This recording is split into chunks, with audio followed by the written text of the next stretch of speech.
Inflation came out today, the CPI report, and it's a little bit warmer than we were expecting. What were your initial reactions to the numbers? You know, the top line number looks pretty good. 0.2% increase. We have 2.6% inflation over the past year.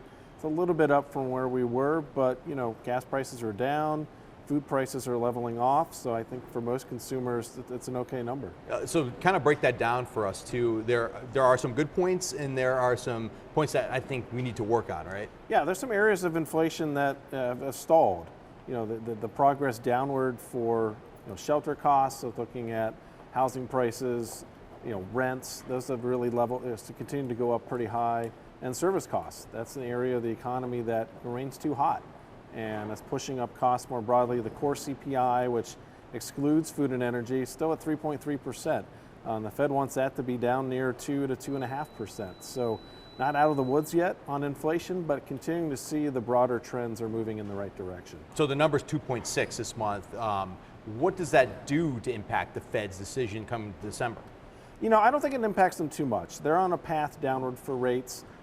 They've announced that they want to continue to move lower on rates. So I think they're going to move again in December with another 25 basis point cut. I think as we get into next year, they are going to be keeping a very close eye on these inflation numbers, though. And as we look into a meeting in January, maybe in March, they might see some pause at that point to say, we've lowered rates several times in a row. Maybe we hold off and see the overall impact of this. So we're still expecting one more move this year. But as we go into next year, it could be a little more meeting on, meeting off from a rate decline perspective as they move forward with this easing cycle. So obviously these numbers are for October. What are we looking at? What are the trends right now leaning towards for the remainder of the year? I mean, really broadly, the economy is still in very good shape.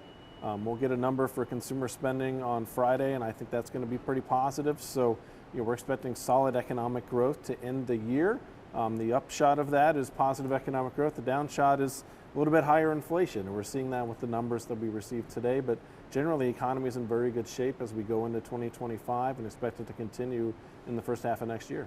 For the consumer, too, I know, even though it seems like everything is coming down a little bit, we were at record highs for the last couple of years, too. Are we still feeling the pinch?